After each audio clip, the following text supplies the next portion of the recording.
The war in Afghanistan may officially be over, but of course the recent headlines suggest the impact, yes, it's still affecting us here. And we're going to bring in our veteran and author of a new book called Surviving Son with Scott DeLuzio.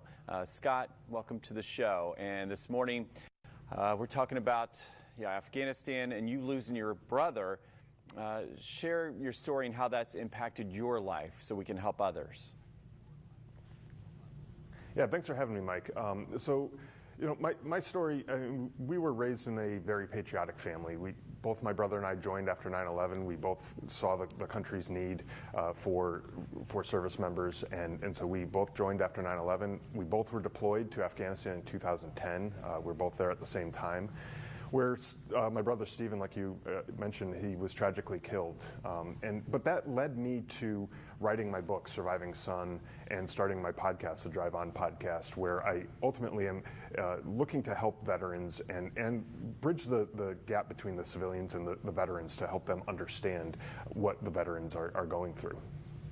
Okay, and Scott, also we need some help on another front, and that's with post-traumatic stress disorder for troops that have returned from Afghanistan. What is being done to help those troops?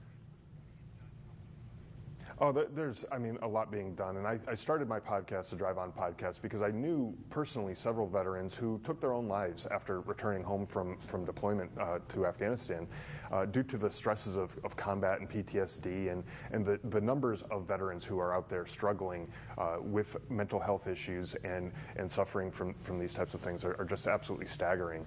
On the podcast, I talked to providers of services to veterans who are out there trying to help out in ways that other people they quite frankly just need to have. They need to have these other services that, everything from art therapy to all other kind of recreational type therapies, and so we talk to people about those, and we try to highlight those things on the podcast to help people understand that there are other options out there. It's not just limited to the VA, which they're doing the best job that they can, but sometimes people just are not comfortable with going to the VA, and so we highlight these other services through nonprofits and other organizations. Right. Now, it's also in your book, it's called Surviving Son, of course, dealing with some of these raw emotions, okay, getting the word out, making folks more aware there's help out there. What message do you hope readers walk away with? Yeah, I hope that the veterans and the service members who take a look at this book and read the book Surviving Son, I hope that they learn from my mistakes and realize that there are healthy ways to deal with PTSD and the stresses of combat and the stresses that come with just being in service, whether you're deployed or not.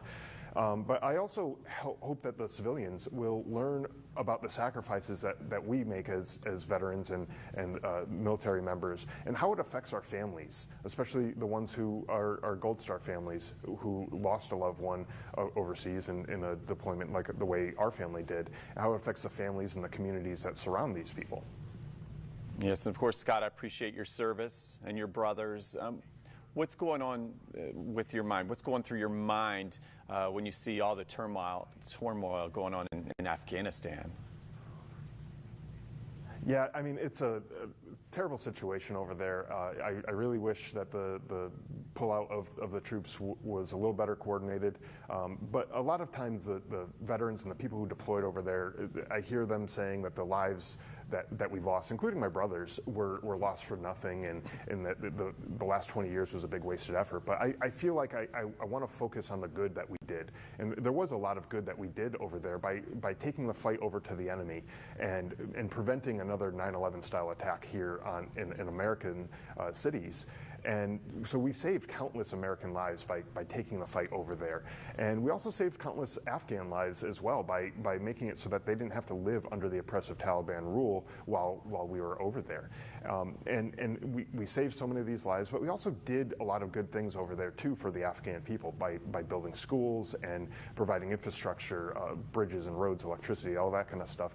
And we did a lot of good for them. And so I think that's something that's worth celebrating too. And so the people who have served over there and are having a tough time with dealing with everything that's going on, I really feel like, look at the positives, look at the good that we've done, and you might start to feel that maybe it wasn't all for nothing. Yeah, and Scott, I really do appreciate bringing up the positives, which there were many, so thank you for that. And you know, when you returned home from the battlefield, yeah, it opens up many challenges. What was your biggest challenge? Yeah, I had a hard time coming back home because and you'll read in the book Surviving Son, that the way I came home, I was literally plucked off the battlefield and I was home within a couple days. And so I had no time to process the stresses of combat and everything like that. And so when I talk about this in the book, the stresses of combat were just compounded by the loss of my only brother. And it was just a very hard time for me to transition. I was dealing with anger issues and all the other things that come with it, and it was something I felt like I could just suck it up and deal with it on my own. And I realized after a little while that that's not the best way to do it. That going and getting help, going and talking to someone at the VA or the vet center, or there's a number of organizations out there. On my podcast, Drive On Podcast, that will help out with these types of things. Okay, Scott, yes, again, I can't thank you enough from my heart for all you've done and all of our veterans out there. God bless the USA. And how can we help our veterans, and where can we go for more information? Yeah, so you can get the book, Surviving Son, on Amazon. It's available in paperback and Kindle format, or survivingsonbook.com. And you can follow the podcast wherever you listen to podcasts and at driveonpodcast.com. All right, thank you so much for being on our show. And of course, for another look at this segment, head to firstcoastliving.net later today.